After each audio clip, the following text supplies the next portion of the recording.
Hello, and welcome back to another interview from White Album 2. Today we're going to be talking with Rena Uehara again. Our last interview was with her. She is one of the musicians for White Album 2. She's done a number of the different songs from this series. So let's see what she has to say specifically about the anime and a lot of the remixes that she's done. This year marks your 5th as an active musician. What are your thoughts looking back? It really was the blink of an eye. When I debuted, I had no idea what I was doing. And the fact that I was able to sing tie-up songs like this, and even put out a best of album, I feel I have everybody to thank for being able to make it this far. In August, you released your first best of album, The Brilliant Best Tie-Up Collection. How was the response? I never imagined that I would be able to put out a best of album in 5 years. The fans themselves seemed to have been pretty surprised that it was happening already. A lot of people congratulated me, and there was a surprise celebration at the event for its release, so I felt a renewed sense of joy. And a reminder that I really have been at it for 5 years. With 2 discs and a total of 24 songs, this is an album that gives a good picture of your history. The songs are compiled in order on the 2 discs. The first disc is from around the time I debuted and was singing songs for Two Heart 2, so it's full of songs that are sweet, lively, and poppy. And this is a good point as well. Two Heart 2, a lot of people refer to it as like a sister game to White Album 2 because it was produced by Aqua Plus and Rena Uehara is in it. A lot of the character designs are similar, obviously not the same, but similar to White Album 2. So if you're looking for a new game to play, maybe try checking out Two Heart 2. The second disc compiles a lot of songs from White Album 2.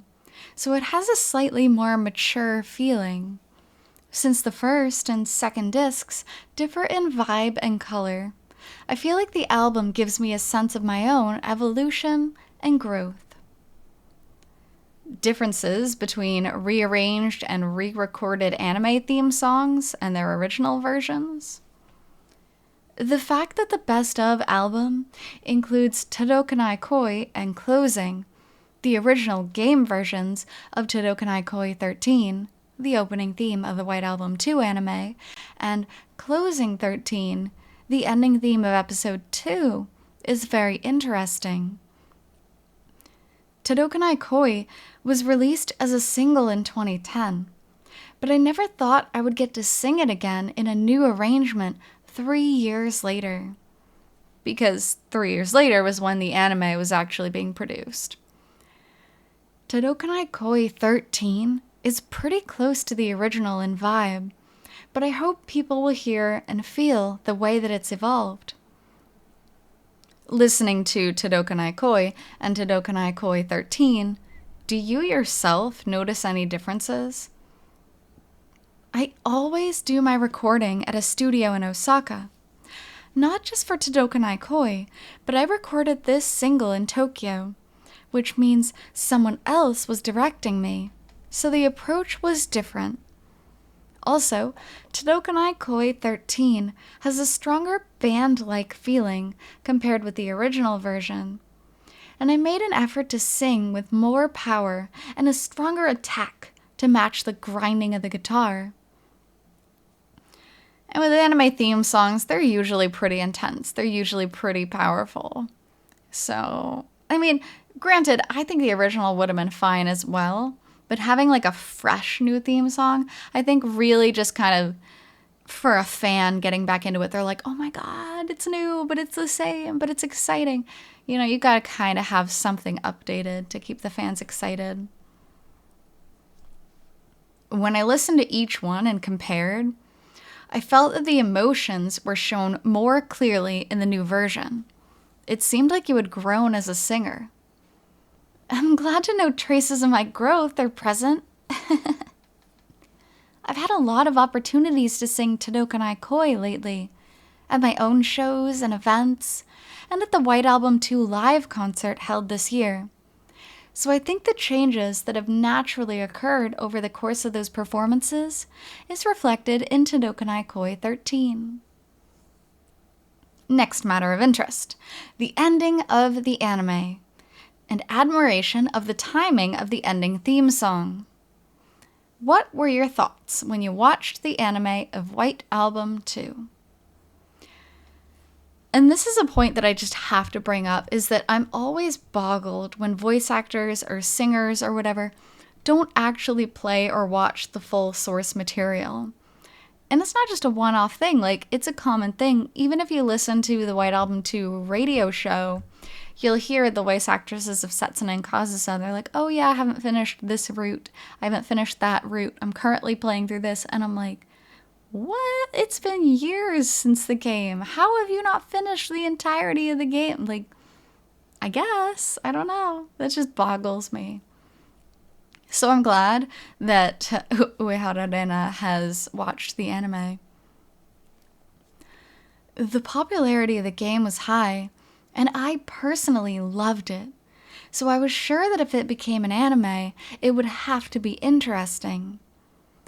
When that actually came to be and I watched it, I was struck by the extremely high quality. The art was beautiful, and the attention given to the musical side of things, the BGM that showed up midway, was also really wonderful. Also, this was my first time in charge of an anime opening theme, but when I heard about the anime adaptation, I remember thinking that it would be neat if I could sing the theme song. Oh, and then her dream came true. I had felt for a while that I would like to sing an anime theme at some point, so I was very glad to get that opportunity with this one. It seems like telling your friends and family, watch this on TV, would be easier than saying, buy this game. Oh, it's true. That must be tough, being in this kind of industry, whether as a voice actor, actress, or a singer for a game. Obviously, it's more than just an H game, but in the end, like, it still is. So to be like, hey, Dad, like, check out this game that I sung in, you know? It's just a bit awkward. Not to say that we should be ashamed of that kind of industry. I really, really don't think so. But stereotypes still hold true, and it is still difficult to bring it up in that sense. To say nothing of how bad I would feel telling people to play this game all the way to the end in order to hear the game's ending theme. Now, I'm advertising it like crazy to everyone I know, like, watch the anime, do it. Oh, at least now she has a medium she can advertise with her whole heart.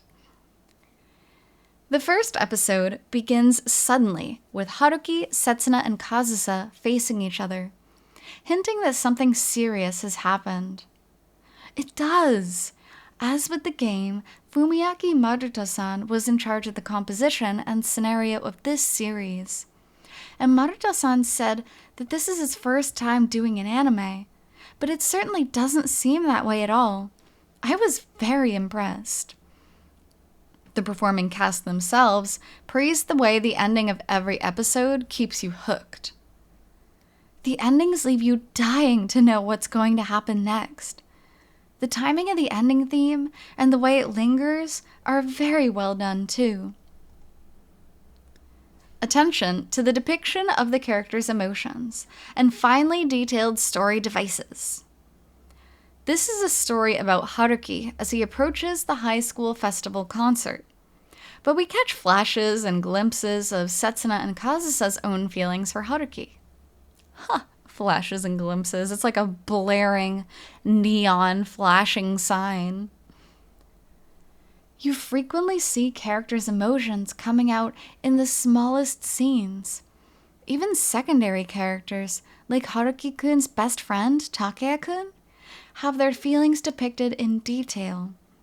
I've played the game and know the ending already, but I still end up wondering what's going to happen in the anime. I always thought of it as a male-oriented work, but it seems like something women can get hooked on too. I mean, stereotypically speaking, it still is just like a drama, like a love drama. And a lot of women, especially in Japan, really love watching those kinds of dramas. So absolutely this is something you can get hooked on. Although I think it does hurt the female audience a little bit that Haruki is not a super likable character. Even if you're like, yeah, he's a decent guy that made mistakes, he's not like a heartthrob main character. Women are falling for him and watching this TV drama. So I think that's the one thing I would say that limits the female audience, is that the main character is not very attractive. I guess that's kind of my opinion, but also you can admit, looking at Haruki, he's not exactly like an eye-catching character. I agree. It's sort of a love story. It's easy to empathize with the characters, and no matter whose point of view you look at it from, there's a lot to think about.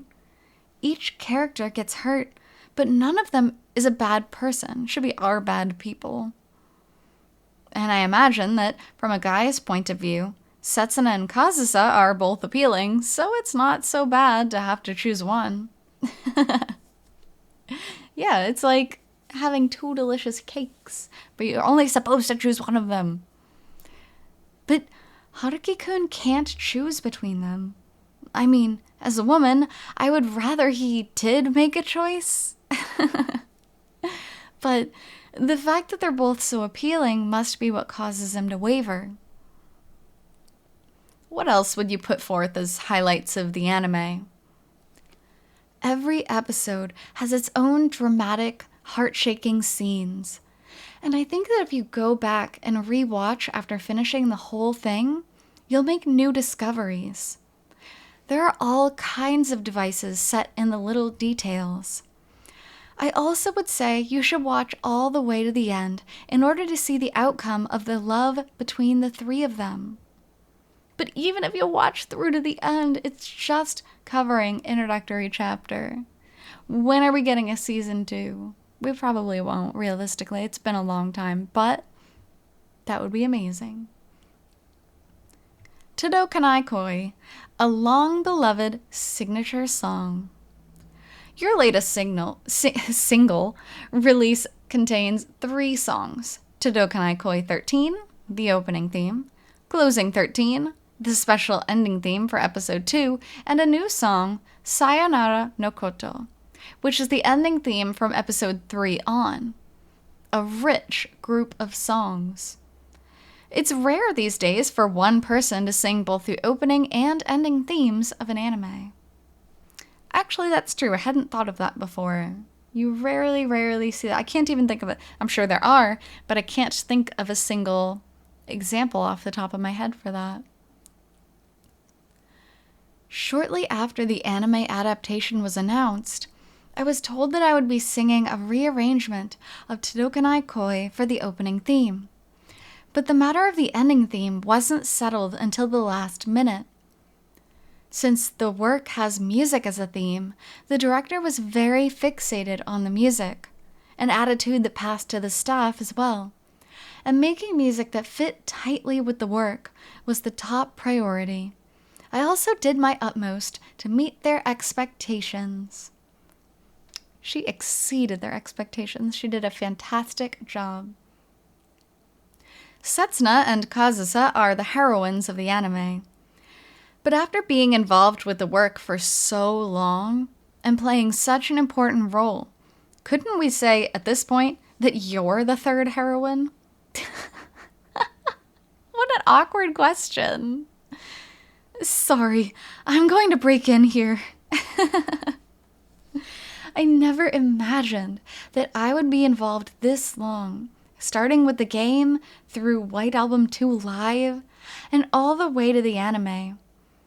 I have a feeling it's going to remain my most representative work, and always be memorable. I would love if it got to the point where fans associate me immediately with White Album 2. Which, 110,000% they absolutely do. Regarding Tadokanai Koi, what do you think is the charm that has made it so beloved for so long, to the point of being used as an anime's opening theme? I mean, it's super, super thematic to White Album 2. It was a huge integral part of the introductory chapter, and it even continued being a huge part of the closing chapter, Setsuna singing it once again. It's a popular song in concerts, too.